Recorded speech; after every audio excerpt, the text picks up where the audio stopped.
안녕하세요. 사연 읽어주는 남예입니다. 오늘도 와주셔서 감사합니다. 구독과 좋아요 부탁드리며 오늘의 사연 바로 시작하겠습니다. 안녕하세요. 글이라는 걸 머리털 나고 처음 제대로 써보는 50대의 가장인 남자예요. 보통 여성분들의 사연들이 많았는데 최근에는 남자분들도 글을 써서 올리는 걸 보고 이렇게 용기를 내서 책상 앞에 앉았네요. 이야기의 특성상 철저한 익명을 부탁드리며 철자가 약간씩 틀리더라도 적절하게 수정을 해주셨으면 좋겠습니다. 일단 제가 드릴 이야기는 제 아내와 딸에 관한 이야기죠. 먼저 제 아내는 원래부터 좀 특이한 사람이었어요. 평범함과 이상함, 그 사이에 애매한 경계를 가지고 존재하는 그런 사람이라고 하면 이해하실까요? 아내는 저와는 고등학교 시절 동창이었습니다. 사실 그때부터 아내는 저와는 좀 다른 존재의 사람이긴 했어요. 소위 잘 나가는 무리의 일원이기도 했고 얼굴도 예쁜데 활달하고 성격도 좋아서 친구들도 많았죠. 반면 저는 소수의 친구들 외에는 어울리는 사람이 거의 없었고 소심하고 내성적인 성격에 공부만 하던 새님이었어요. 그러니까 저와의 접점이 거의 없는 부류였던 겁니다.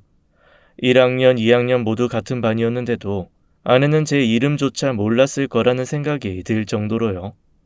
하지만 그건 제 착각이었던 것 같습니다. 지금은 술살에 나이살이 있어 평범한 체격이지만 당시 저는 아무리 먹어도 살이 찌지 않는 굉장히 마른 체질이었는데요. 그래서 가끔 가다가 괴롭힘, 놀림, 그 비슷한 걸 많이 당했죠. 그때는 왕따 같은 그런 말이 없었지만 남자들끼리의 묘한 기싸움, 힘싸움이 없었다고 할 수는 없으니까요.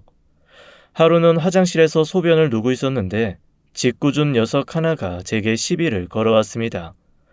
가끔 복도에서 얼굴을 마주쳤을 뿐 전혀 아는 사이가 아니었지만 어린 나이에 치기였는지 제가 만만했는지 다른 애들이 있는데도 제 다리를 툭툭 발로 치면서 주악거리더군요. 와씨, 여자 다리 아니냐? 툭 치면 탁 부러질 것 같네. 야, 내가 부러뜨려 볼까? 그럼 얼마 줄래? 키 칸 대로 가능? 하지마. 갑자기 왜 그러는데? 그러자 동창은 제 목소리를 흉내내며 더 빈정거렸습니다. 갑자기 왜 그러는데? 말 더듬는 거 봤냐? 왜? 쫄았어? 저는 기분 나쁜 표정만 지어 보이고 그 자리를 벗어났는데 저를 뒤따라오면서 제 다리를 계속 쳤어요. 심장이 쿵쿵 뛰고 식은땀이 났지만 무엇보다 복도 한가운데라는 게 너무 치욕스러웠습니다. 그런데 그때 제 아내가 나타나서 그 친구에게 한 소리 했어요. 야, 종 쳤으니까 적당히 하고 빨리 니네 반으로 꺼져. 내가 뭘, 그냥 좀 놀자는 건데. 싫다고 하잖아. 그리고 얘 우리 반이거든. 그냥 가라.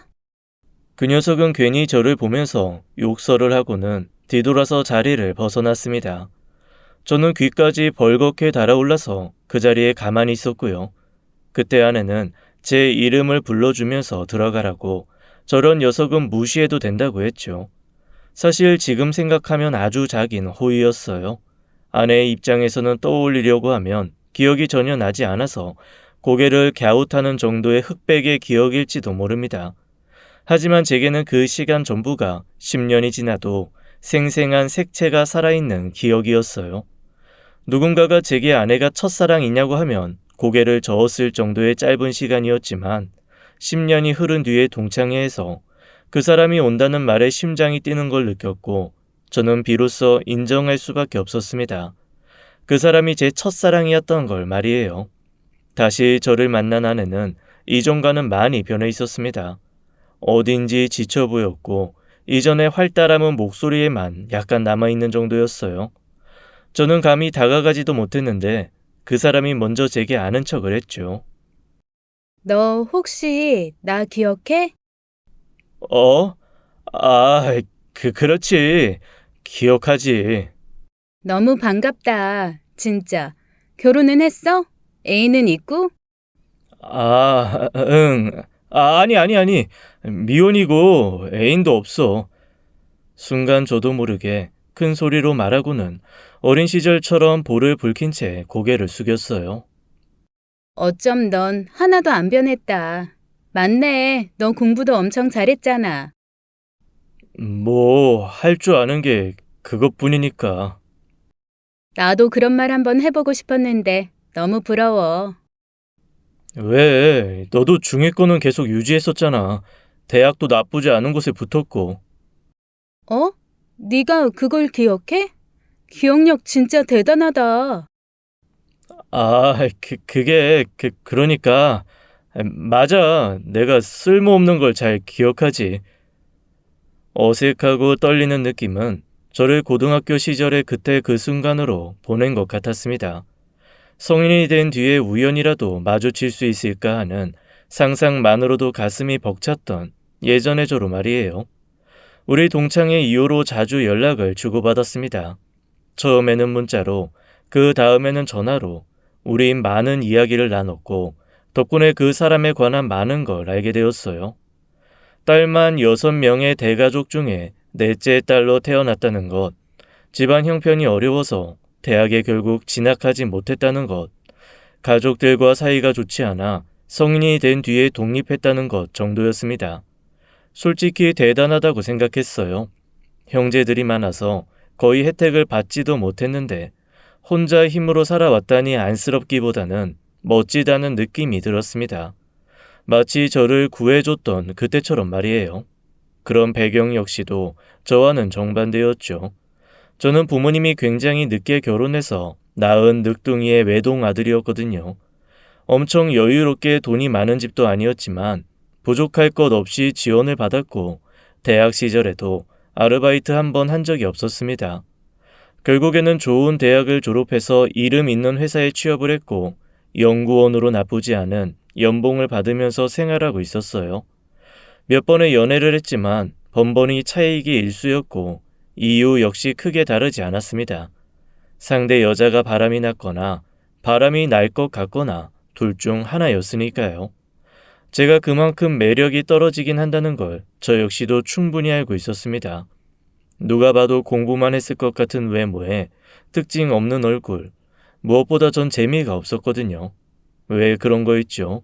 내가 어릴 때는 내가 예전에 하고 시작하는 재미있는 경험, 이런 경험들이 제게는 전혀 없었습니다. 마치 온실 속 화초처럼 저는 늘 일정한 공간 안에서 보호를 받으며 자랐기 때문이에요. 반면 그 사람은 아니었죠. 이야기를 하다 보면 시간 가는 줄 모르는 정도로 재미있었어요. 시시때때로 바뀌는 바람, 햇빛, 그리고 온도, 추운 겨울과 봄을 다 겪은 야생화 같은 사람이었으니까 말입니다. 그렇게 전 저도 모르게 종잡을 수 없었고 변화무쌍한 그 사람을 좋아하게 된 거예요. 하지만 소심한 성격 때문에 계속 망설였고 결국 결혼 이야기를 꺼낸 건 그 사람이었습니다.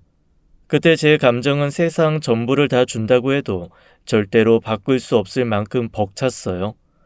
더구나 첫사람과 결혼을 한다는 건 모든 남자들의 꿈이라고 할 수 있으니까요. 전 그야말로 행운아였습니다. 하지만 결혼이라는 게 그렇게 쉽게 진행이 되는 건 아니었어요. 일단 저희 부모님이 의외로 아내를 마음에 들어 하지 않으셨습니다. 그래도 제가 좋다고 하니 어쩔 수 없이 허락을 해준 느낌이었네요. 근데 진짜 문제는 장인 장모님이었습니다. 무슨 결혼을 이렇게 서둘러. 아직 1년 정도 만났다더니. 한참 일하는 애 주저앉히는 게 바로 결혼이야, 결혼. 장모님, 결혼하고도 일을 그만두라고 할 생각 없고 저는 이 사람 의견에 따를 거라서요. 그 문제는 크게... 자넨 됐고, 너 말해봐. 어쩔 거야? 아직 동생들도 있고, 결혼은 둘째치고 위에 언니들은 아직 애인도 없는데, 어? 언니들 결혼할 때까지 난 결혼도 못하는 거야? 순서라는 게 있지. 그리고 넌 급한 거 없잖아. 왜 서둘러? 언제까지 기다려야 하는데? 내 나이 32이야. 알아? 엄마는 막내 나이 말고는 아무도 모르잖아. 알긴 아냐고.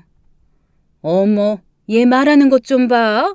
지금 뭐 하자는 거야? 뭐 하자는 게 아니고, 엄마, 지금 내가 결혼을 하는 게 왜 싫은 건데?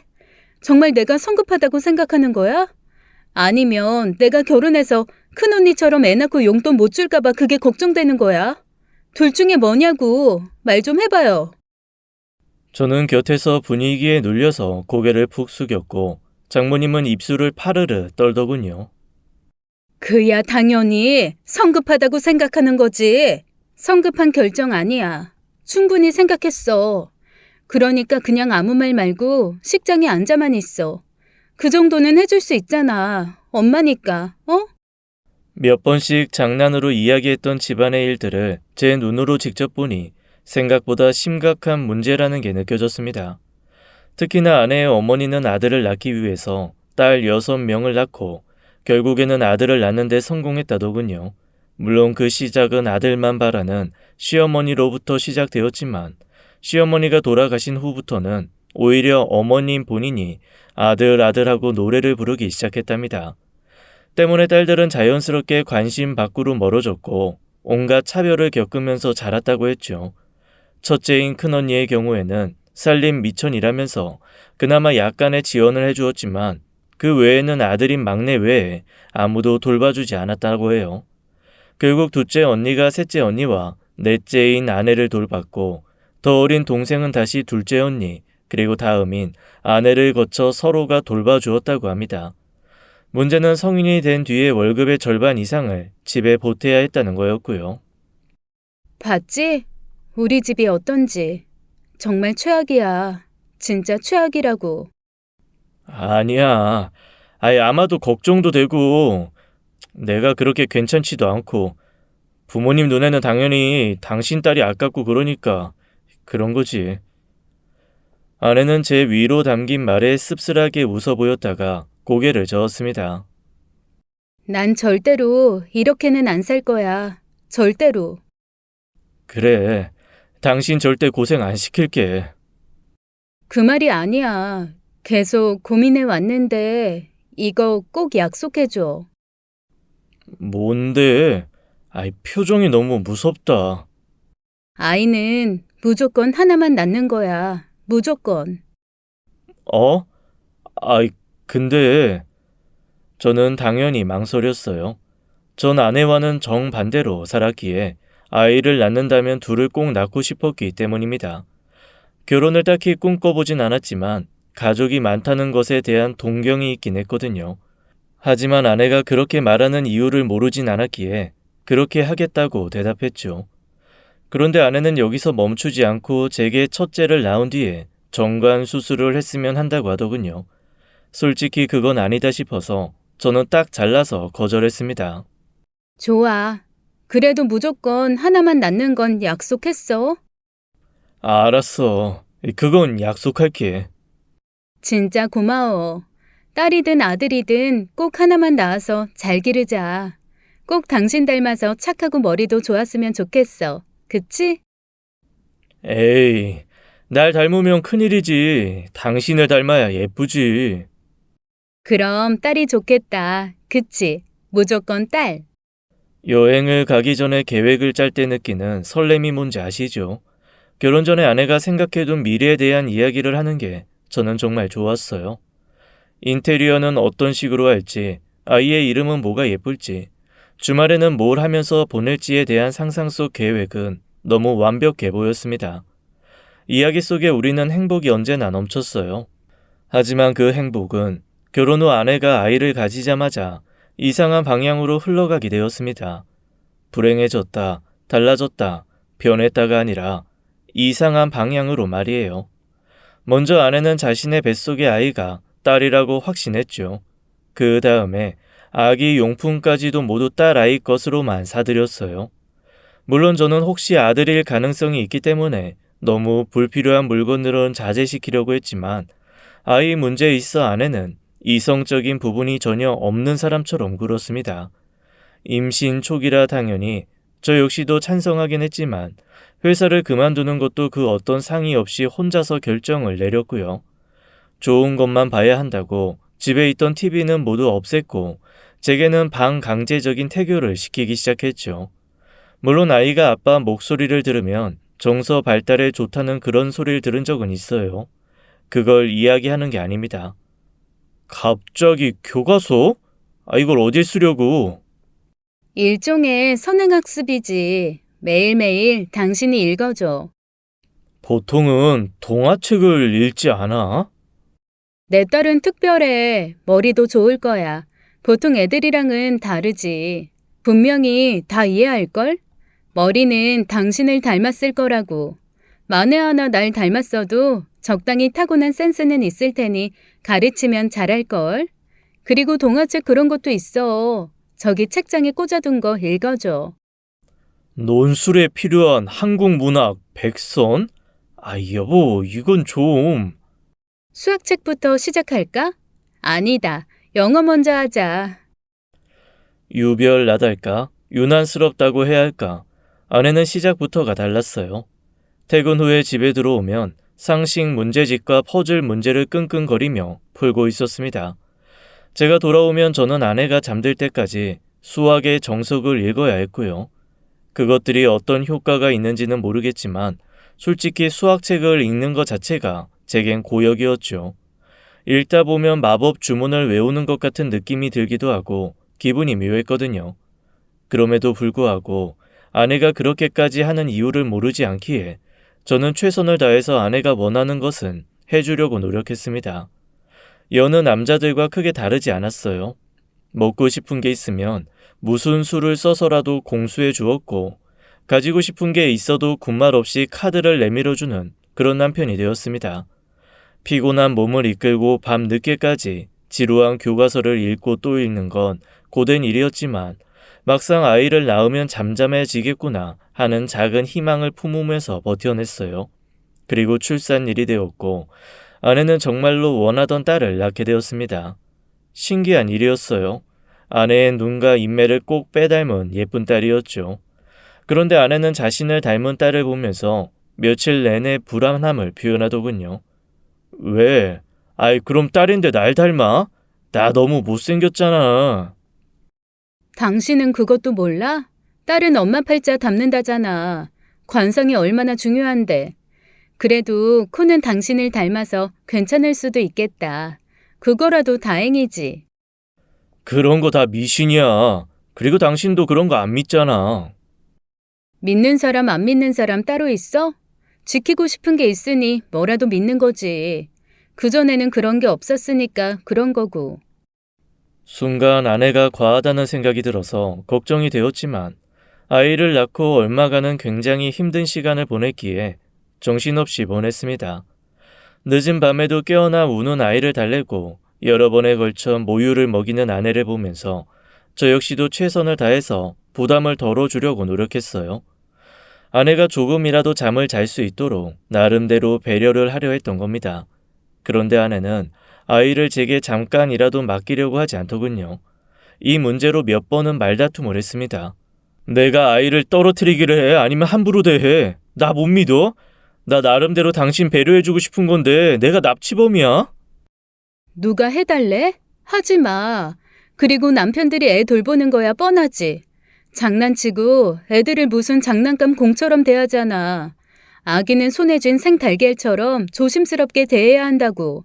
손도 다 씻고 와서 만져. 야, 나 방금 씻었잖아. 나도 최대한 조심하기도 하고. 당신 애 앞에서 한숨 쉬지 마. 스트레스가 전염된단 말이야. 여보, 손도 그래. 왜 의사 선생님들이 수술하기 전에 손 씻듯이 손톱 사이사이까지 씻고 팔꿈치로 수도 내리고 올리고 하라고. 뭔가 잘못됐다는 생각이 들었지만 이미 제 아내보다는 아이 엄마가 된 그 사람에게 논리는 통하지 않았어요. 마치 육상 경기를 시작하기 전 출발선에 대기한 선수 같았죠. 이미 다른 것은 보이지 않고 팽팽하게 긴장된 근육과 자신의 심장 소리, 그리고 온몸으로 공중으로 들어 올려진 신호탄 소리에만 집중하는 것 같았어요. 아내는 탕 하는 출발 소리와 함께 아기에게 자신이 부모에게 받지 못한 사랑을 모두 쏟아 부으려는 것처럼 보였습니다. 문제는 그게 끝이 아니었어요. 아기를 낳은 후부터 아내는 부부 관계를 전혀 하려 하지 않았죠. 분위기도 잡아보고 꽃도 선물도 사가는 눈물겨운 노력도 했지만 아내는 혹시나 둘째가 생길지 모른다면서 극구 거부하기 시작했습니다. 100% 안전한 피임은 없다면서 제게 다시금 정관 수술을 하는 걸 권하더군요. 한참을 고민하다가 저는 아이가 3살 되던 해에 결국 정관 수술을 감행했습니다. 단순히 부부 관계를 위한 선택은 아니었어요. 솔직히 말하면 첫째 아이를 낳은 뒤 아내가 하는 교육을 보면 둘째는 감당이 절대 되지 않을 거라는 생각이 들었습니다. 무엇보다 둘째가 아들일 경우에 아내가 차별을 할지도 모른다는 공포심마저 들었어요.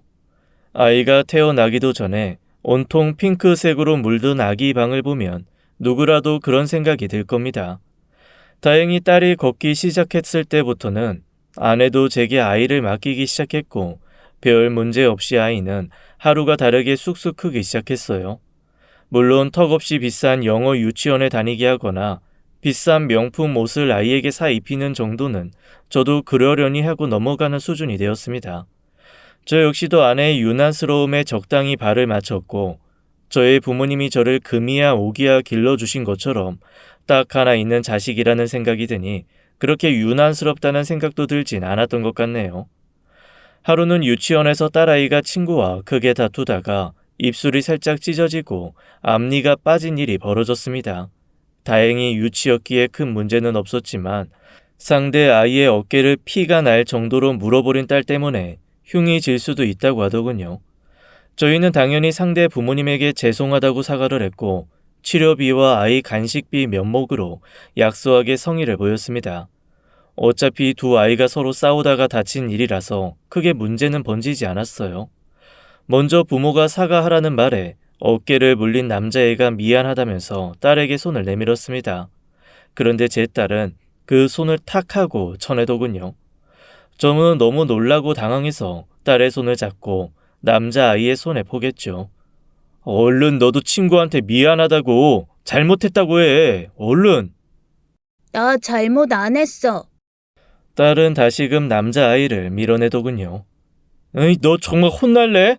얼른 사과하고 잘못했다고 해. 싫어. 싫다고. 싫단 말이야. 딸은 뒤집어지면서 울기 시작했고 아내는 딸을 안고는 다독이기 시작했습니다. 하지만 한 번 터진 울음은 멈추지 않게 계속되었고 고성까지 내지르더군요. 마치 자신의 분에 이기지 못해서 나오지 않는 눈물 대신 입을 벌려 포효하는 것 같았습니다. 저는 죄송하다고 거듭 사과하고 먼저 손을 내밀어준 남자아이에게도 대신 사과를 표현했어요. 그러자 아이들이 다 그렇게 크는 거라고 다행히 좋게 넘어가 주셨지만 솔직히 저는 그 순간이 너무 부끄러웠습니다. 저희 딸아이는 차에 타서 집으로 돌아가는 순간까지도 꽥꽥거리면서 울고 있었어요. 저는 조용하라고 몇 번의 경고를 했고 그러다가 결국 아이에게 왜 그렇게 버릇이 없냐고 꾸짖었죠. 왜 애한테 소리를 질러? 좋게 말할 수는 없어? 내 목소리가 들리긴 해. 계속 떼를 쓰고 있잖아. 뭘 잘했다고. 참나. 그럼 잘못한 건 뭐가 있는데? 뭐? 지금 무슨 소리를 하는 거야? 애가 자기 앞을 막았다고 어깨를 깨물었으면 당연히 우리 애가 잘못한 거지. 누가 잘못을 해? 애초에 앞을 막아서지 않았으면 됐지. 솔직히 사과는 오버지. 여보, 아닌 건 아니라고 말을 해야지. 비켜달라는 말을 못해? 그냥 물어버리는 게 그럼 정당한 행동이라고 생각하는 거야? 이빨 자국이라는 거 생각보다 독해. 오래 남고 흉도 질 수 있어. 그러니까 막지 말았어야지. 남자애들이 하는 짓이 다 그렇지. 분명 그전에도 애를 자꾸 건들고 했으니 애가 그랬겠지. 여보, 그건 당신 추측일 뿐이잖아. 우리 애 말을 믿지 누구 말을 믿어? 어? 당신이 그러고도 아빠야? 이렇게 순하고 착한 애가 그랬으면 분명히 마땅한 이유가 있었을 거라고. 언제부터 순하다, 착하다의 정의가 달라졌는지 몰라도 아내는 그렇게 확신하고 있었어요. 하지만 객관적으로 본 제 딸은 저 역시도 마음에 들지 않으면 물어버리곤 했습니다. 놀아주지 않는다거나 사달라고 하는 걸 사주지 않으면 바로 이빨을 드러내는 한 마리 목줄 풀린 짐승이었어요. 아내는 그런 면에서 객관화가 전혀 되지 않은 것처럼 보였습니다. 솔직히 이런 부분만 아니면 아내와 저는 싸울 일이 거의 없었어요. 하지만 아이의 교육 부분에서 너무 달라서 자주 부딪힐 수밖에 없었습니다. 비록 저는 외동으로 태어났지만 이 정도로 오냐오냐 크진 않았어요. 적어도 공공장소에서 떠들거나 달리지 못하게 엄격하게 교육을 받고 컸고 다른 사람에게 피해를 주는 일을 못하도록 적절하게 맞으면서 자랐으니까 말입니다. 하지만 아내는 아이가 당장 하고 싶은 것, 원하는 것은 모든 자유라는 명목 아래 방치하고 있었어요. 무조건 들어눕고 소리를 지르면 사주는 엄마 밑에서 자란 제 딸은 철저하게 학습이 되어 있었습니다. 아무리 작고 어린 아이라도 자신의 위치가 어딘지 빤히 알기에 아빠인 저를 무시하기 일쑤였고요. 제가 퇴근을 하고 들어와도 아는 척도 하지 않았고 저를 빼놓고 아내와 귓속말을 하기까지 했죠. 그런데 전 이런 딸의 변화가 화가 나기보다는 걱정이 앞섰습니다. 어른들에게 예의를 갖추는 법도 존댓말을 하는 법도 친구들과 노는 것도 전혀 모르는 것처럼 보였기 때문이었어요. 그래도 속으로는 아직 어리니까 조금씩 사회화를 겪다 보면 달라질 거야 하는 믿음이 있었지만 그건 초등학교에 입학하게 된 딸에게 아내가 하는 말을 듣고 산산이 부셔지고 말았습니다. 그제야 딸이 아내의 교육 방식대로 자랐다는 걸 알게 된 거였어요. 그럼 그 친구랑은 놀지 말까? 공부도 못하고 부모도 이혼했다며. 그냥 연락 끊어. 알았어, 그럴게. 앞으론 가지고 싶은 게 있으면 빼앗아. 바보처럼 빼앗기지 말고. 네가 하고 싶은 건 그냥 해. 엄마가 다 해결할게. 알았지?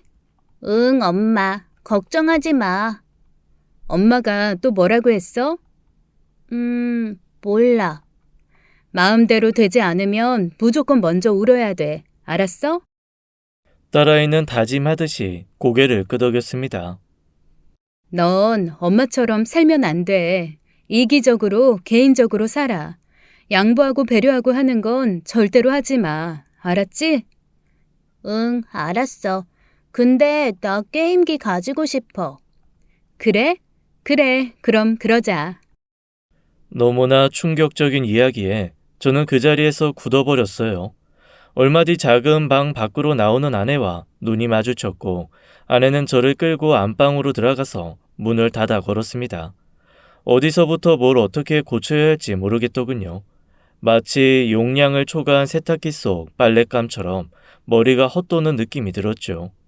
아내는 자신이 이렇게 할 수밖에 없는 이유에 대해서 제게 설명했지만 하나도 들리지 않았어요. 자신처럼 살게 하지 않을 거다. 최고로 살게 해줄 거다. 하지만 그 이야기를 들으니 알겠더군요.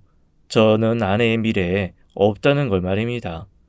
그리고 보니 저와는 어떤 접점도 없는 여자가 저 같은 남자와 왜 결혼을 했는지 의구심이 들었어요. 아내가 저를 택한 이유도 돈 잘 버는 머리 좋은 샌님이었기 때문은 아닐까 하는 의심이 있었죠. 나랑 왜 결혼했어? 이러려고 나랑 결혼했어? 머리 좋은 아이 낳고 싶어서? 그것도 딸? 무슨 대답을 듣고 싶어서 묻는 거야? 내가 뭘 잘못했어? 그럼 이게 잘하는 짓이야? 애를 왜 그렇게 키우는 건데? 하고 싶은 건 다 하고 원하는 건 손에 넣으라고? 장난해? 그렇게 잘하면 애가 정상적인 사회생활 할 수 있을 것 같아? 매일 양보하고 배려하고 그렇게 살면 정상적으로 잘할 수 있고? 날 봐. 내 꼴을 보라고. 인생 자체가 들러리였어. 깍두기였다고. 난 매일 밤 내가 아들이 되길 기도했어. 왜? 그 가짜는 사랑 좀 받아보고 싶었으니까. 결국 못 받았지. 그래서 뭐라도 했어. 공부를 잘하면, 말을 잘 들으면, 돈을 벌어서 가져다 주면. 아내는 고통스러운 표정으로 고개를 저었어요. 그리고 이어 말했습니다. 난 결국 아무것도 아니었고 아무것도 받지 못했어. 그래서 내 딸은 그냥 가만히 있어도 아무것도 되지 않아도 상관없다고. 그냥 당연히 주는 부모의 사랑을 온전히 받게 하고 싶었어. 그게 잘못이야? 뭐가 나쁜 건데? 착한 아이, 밝은 아이, 그런 거 아무 소용도 없어. 사랑받지 못하고 큰 아이는 모두가 다 아니까. 아무리 빳빳하게 다린 옷을 입어도 구김살이라는 게 박혀있거든? 여보, 지금 당신이 애한테 주는 거 사랑 아니야. 그럼 뭔데? 뭐냐고. 내가 봤을 때 삐뚤어진 자기 연민일 뿐이야. 당신이 아이 망치고 있어. 아니, 당신 앞으로 애 교육에 대해서는 끼어들지 마. 내가 알아서 해. 솔직히 지쳐버렸어요. 잘못됐다는 걸 알았지만 더 이상은 아내와 싸우고 싶지도 않았죠. 이혼을 떠올리긴 했지만 그러기에는 저는 아내를 너무 사랑했고요. 그래서 제가 할 수 있는 선에서 저는 노력을 하기 시작했습니다. 근본적인 문제는 아이가 아니라 아내이기에 그 사람이 이전에 받아보지 못한 사랑을 주려고 했어요. 좋은 남편, 좋은 보호자가 되려고 아내가 아이에게 쏟는 사랑의 시간만큼 저는 아내에게 더 최선을 다했습니다.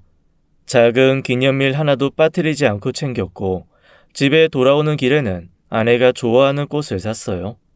이렇게 노력하다 보면 언젠간 마음의 상처도 아물지도 모른다고 생각했습니다. 하지만 그 노력을 비웃기라도 하듯 아내는 점점 도를 넘어갔고 어느덧 중학생이 된 딸아이는 아나 무인으로 굴기 시작했어요. 자신이 원하는 반찬이 없으면 젓가락을 탁 하는 소리를 내고 식탁 위로 던지기도 했으며 기분이 좋지 않다는 이유로 학교에 가지 않는 날도 많았죠. 하지만 아내는 이런 딸의 기분에 최대한 맞춰주려고 할 뿐 전혀 혼내지 않았어요. 이유는 바로 성적이 좋다는 이유였습니다. 대체 언제까지 그냥 내버려 둘 거야? 요즘 애들이 우리 때랑 같은 줄 알아? 왕따니 뭐니 심각한데. 남들한테 잘 보여서 뭐해? 고분고분 착한 아이로 보이면 뭐가 좋은데? 여보, 내가 요즘 교육 가지고 뭐라고 한 적 있어? 그 뜻이 아니잖아. 저렇게 이기적으로 자기 기분만 중요하게 생각하는데 그러다가 왕따라도 당하면 그때 당신이 책임질 거야? 이건 걱정이 되니까. 그놈의 걱정은. 매번 말만 하면 걱정이 된다 뭐 한다.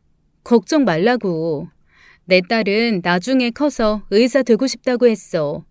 지금을 보지 말고 미래를 보라고. 내가 봤을 때는 딱 부러진 성격이라 좋기만 한데? 예인이 버릇이니 그런 말로 애들 자율성이나 침해하는 게 더 구식이지. 창의적인 교육이 이런 거야. 미국 애들은 이렇게 싫고 좋은 거 표현하더라. 의사? 당신이라면 쟤한테 치료받고 싶어? 당신은 말을 무슨 그렇게 해? 당신 딸이야. 내가 틀렸어? 의사는 아무나 할 수 있는 줄 알아?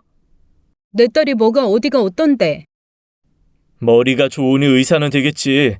근데 환자가 아프다고 하면 짜증낼 것 같고 시간 되면 퇴근할 생각만 하겠지. 조금이라도 수틀리면 수술하다가 환자 그대로 두고 나가버릴 텐데 아니야? 내 아픔 하나 공감하지 못하는 의사? 난 솔직히 치료 안 받을래.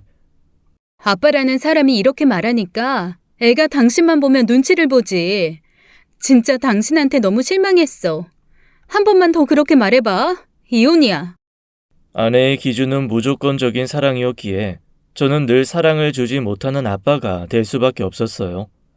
그래서인지 이혼에 관한 이야기를 꺼내는 빈도가 점점 늘어났죠. 하지만 저 역시 제 하나밖에 없는 아이를 사랑하지 않는 건 아니었어요. 다만 아내와는 그 방식이 달랐을 뿐이었습니다. 하지만 저는 얼마 가지 않아 제 걱정의 방향이 잘못되었다는 걸 깨닫게 되었어요. 저렇게 자신이 원하고 하고 싶은 것만 하려는 딸이 혹여나 왕따 피해자가 될까봐 걱정했지만 딸은 피해자가 아니라 가해자가 되었던 겁니다. 학교에 불려간 저는 상대 학부모에게 머리를 숙이고 무릎까지 꿇었어요. 그런데 아내는 딸을 끊어안고 괜찮아 괜찮아 하고 귓속말을 하고 있었습니다. 저는 그 상황이 너무 화가 났고 눈이 도는 걸 느꼈어요. 저는 구석에 앉아있는 딸을 억지로 끌어당겼습니다. 사과해. 당장! 얼른 사과하라고! 내가 왜? 내가 뭘 잘못했는데? 친구 머리카락을 잘랐잖아. 그게 잘못이 아니야? 쥐가 내 앞에서 얼쩡거리다가 교복 단추에 머리카락이 낀 거잖아. 난 저 꾀꾀거리는 소리 듣기 싫어서 잘랐어. 그게 왜 잘못이야? 그래? 그럼 다른 머리카락은 왜 잘랐는데? 처음에 조금 잘랐다고 나한테 욕을 하니까 버릇 좀 고치려고. 버릇? 네가 뭔데 버릇을 고쳐? 당장 똑바로 사과 안 해? 전교 꼴찌하는 애한테 사과? 차라리 죽고 말지. 안 해. 싫어. 딸이 제 손을 강하게 뿌리치고는 씩씩거리는 모습을 보고 있으니 이건 아니다라는 생각이 들면서 딸의 뺨을 한 대 때렸습니다. 이에 아내는 놀라서 거의 뒤집어졌고 딸은 놀라서 커다란 눈에서 눈물을 쏟아내기 시작했어요. 정신을 차린 아내는 제게 달려들어 멱살을 잡았고 저는 악에 받쳐서 딸에게 당장 사과를 하라면서 억지로 무릎을 꿇렸습니다. 한마디로 아수라장이었어요. 행복한 가족, 그런 건 없었죠. 진심이 담긴 사과를 할 사람이 없으니 대신에 적절한 보상을 약속했고 징계도 전학도 군말 없이 모두 받기로 했습니다. 그게 피해를 입은 학생에게 잘못을 사죄할 유일한 방법이었으니까 말이에요. 그러는 와중에도 딸은 전학 가기 싫다고 난리를 부렸고 아내도 제게 소리를 꽥 질렀지만 저는 하나도 신경 쓰지 않았습니다. 우리 이혼하자. 나 이렇게는 더 이상 못 살아. 뭐? 지금 당신 뭐라고 했어? 애한테 손까지 대고 이혼? 지금 누가 하고 싶은 말을 하는 거야? 감히 네 따위가. 그래. 그니까 우리 이혼하자고. 당신이 매번 노래를 부르는 거 나도 이제 그만하고 싶으니까 여기까지만 하자고. 이혼하자. 뭐? 그래, 해. 이혼하자고. 돈 벌어오는 기계, 그 이상도 그 이하도 아닌 제게 결혼은 망망대해에 홀로 떠있는 섬 같은 느낌이었어요. 미련이 없다면 거짓말이겠지만 너무 지쳐서 쉬고 싶었습니다. 사랑하는 딸이 변하는 모습도 더는 보고 싶지 않았고 광기에 가까운 아내의 훈육 방식에 진절머리가 났어요. 그러나 웬만하면 아내와도 더 안 좋게 헤어지고 싶지 않았습니다. 그래서 잘잘못을 따지거나 결혼 파탄의 원인을 서로에게 미루기 싫어서 깔끔하게 반반으로 정리했네요. 양육비도 물론 넉넉하게 지원하기로 약속했죠. 그렇게 이혼을 결정한 후 혼란스러워서 생각을 정리하려고 회사에서 휴가를 받아 제주도에서 얼마간 홀로 여행을 다녔어요. 밤 낚시도 하고 등산도 하고 걷기도 참 많이 걸었습니다. 신기하게도 혼자 있는 그 며칠 동안 내가 정말 이혼을 하는구나 하고 이별이 더 실감이 난 건 더 이상 울리지 않는 휴대전화였어요. 학원에서 아이를 데리고 들어와라, 올 때 뭐 사와라, 갈 때 뭐 사갈까 하는 습관 같은 통화가 없으니 그때 말로 형언할 수 없는 슬픔이 밀려왔습니다. 늦은 새벽에 참 울기도 많이 울었네요.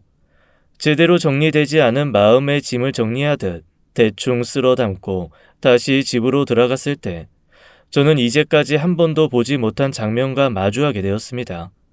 아내는 딸을 향해 소리를 지르고 있었고 딸은 물러나지 않고 대들고 있었어요. 나더러 어쩌라고. 엄마는 왜 뭐든지 혼자 결정을 해? 내가 너한테 이제까지 어떻게 했는데 네가 어쩜. 뭐 둘이 이혼한다며 내가 결정했어? 아니잖아.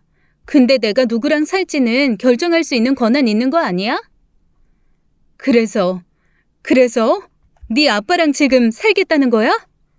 당연하지. 난 앞으로 좋은 대학도 가야 하고 공부도 해야 되는데 성인이 될 때까진 아빠가 양육비를 줄 테니까 괜찮겠지. 근데 그 이후에는 엄마가 원하는 것처럼 나 의대 갈 거야. 근데 나더러 아르바이트라도 하라는 말이야? 남들 다 하는 것처럼 학자금 대출도 받고 장학금도 받고 인턴 레지던트 과정도 거치고? 누가 너더러 일하래? 내가 할 거야, 엄마가. 엄마는 상식이 있어? 설거지? 아님 불판이라도 닦게? 엄마가 대체 뭘 할 줄 아는데 아빠가 벌어오는 돈 쓰는 것만 할 줄 알면서? 나 그래서 아빠 따라갈 거야. 엄마가 말했잖아. 이기적으로 생각하고 판단하라고. 저는 듣다가 화가 나서 딸아이와 아내 사이에 끼어들었습니다. 너 말버릇 못 고쳐? 엄마한테 그게 무슨 소리야? 왜? 내가 틀린 소리 했어? 엄마가 그랬어. 성공하지 못하면 설거지하고 불판 닦고 배달한다고. 그러니까 엄마도 그렇겠지. 시끄러워. 넌 그게 네 엄마한테 상처가 될 거란 생각은 안 해? 네 엄마가 너 하나는 잘 키워보겠다고 그렇게 노력을 했는데. 내가 태어나고 싶어서 태어났어? 나 안 왔으면 책임져야지. 아니야? 저는 딸아이의 말에 반박하지 못했어요. 왜냐하면 늘 아내가 입에 달고 있었던 말이었기 때문입니다. 부모가 해야 할 당연한 것들에 대한 말이었죠. 저는 뒤로 돌아서 아내에게 말했어요. 당신이 원하는 그대로 잘 컸다. 이제 속이 좀 후련해? 화분에 물을 너무 많이 줘도 뿌리가 썩는 법이야. 알았니? 여보, 나 어떡해? 이제 나 살 이유가 없어. 내 딸이 나랑 살기 싫대. 나 어쩌지? 아내는 눈물을 흘리면서 제 바지를 잡고 매달렸습니다. 저는 그런 아내를 감싸줬어요. 약간의 시간이 지난 후 안정을 찾은 아내는 자신의 잘못을 인정했습니다. 교육 방식이 잘못됐다는 걸 이전부터 어렴풋이 알고는 있었던 것 같아요. 하지만 아내는 딸이 자신을 사랑하길 멈춰버렸다고 생각하는 게 두려워 그때는 멈출 수조차 없었다고 합니다. 저는 긴 시간 동안 아내의 이야기를 들어줬고 끝내는 이혼을 번복했어요. 대신 아이의 교육에 아내가 개입하지 않고 훈육에 대한 건 전적으로 제게 맡기겠다는 약속을 받았습니다. 그 일이 있었던 게 벌써 1년 전이네요. 사실 딸은 아직도 한 성질머리합니다. 누가 봐도 싸가지가 없단 말이 절로 나올 정도죠. 하지만 뭐든 급하게 바꾸는 건 좋지 않다고 생각해요. 되도록 천천히 이해를 시키려고 하고 있습니다. 누군가를 이해하고 배려할 때 받는 감사의 따뜻함에 대해서 가르치고 있어요. 한 달에 한 번은 저희들끼리 꼭 요리를 만들거나 가까운 곳으로 여행도 갑니다. 그리고 비가 오거나 날씨가 좋지 않은 날을 제외하고는 매 주말마다 동네를 돌면서 쓰레기를 주워요. 대체 이걸 왜 줍는 거야? 남이 버린 담배꽁초를 왜? 그냥 줍는 거지. 어차피 가는 길이고. 쓰레기 줍는 사람 따로 있잖아. 그 사람들이 할 일이지. 세상에 버리는 사람 따로, 줍는 사람 따로 없어. 알지? 아, 답답해. 엄마는 뭐 이런 남자랑 만나가지고 결혼을 했어? 이달 용돈 끊기 전에 빨리 죽기나 해. 내 사랑하는 딸. 내 아버지. 왜 자식 농사는 이토록 어려운 걸까요? 저는 아직도 제가 가려는 방향이 맞는지도 모르겠습니다. 하지만 아이가 아직 어리니까 꾸준히 좋은 방향을 제시하다가 보면 나아지겠죠. 그리고 아내는 이전과는 많은 부분이 달라졌어요. 저와 함께 정신의학과를 방문해 오랫동안 쌓인 마음의 병 치료부터 시작했습니다. 처음에는 딸의 요구에 굉장히 힘들어했고 몇 번이나 다시 돌아가는데요. 정신과 선생님의 상담을 통해 다른 일에 몰두하는 걸 권유받아서 새로운 일을 시작하게 되었습니다. 물론 저는 완전 적극적으로 지지해줬고요. 딸과의 생활, 시간, 공간이 분리되니 이전보다 훨씬 부드러워졌고 딸에게도 이전처럼 집착하지 않게 되었습니다. 한 번은 딸이 밥을 먹지 않는다고 하니 밥상을 싹 치워버린 적도 있을 정도로요. 농담이긴 해도 한 번씩 딸이 못된 말을 하면 예절 학교에 보낸다든가 해병대 체험을 보낸다는 말도 했습니다. 하지만 그 중에 가장 큰 변화는 저를 가장 우선으로 생각해 주려는 거죠. 아내가 그리는 미래에는 제가 늘 그 중심에 있고요. 저는 지금 굉장히 행복합니다. 이 행복을 유지하기 위해서는 꾸준히 제가 부모님께 받은 사랑을 물려주려고요. 과하지도 모자라지도 않게 말입니다. 마지막으로 제 서툰 이야기를 들어준 시청자분들의 가정에도 행복이 깃들길 기도하겠습니다. 지금까지 사연 읽어주는 남녀였습니다. 끝까지 함께 해주신 여러분 감사드리며 저희는 다음 사연으로 돌아올게요. 감사합니다.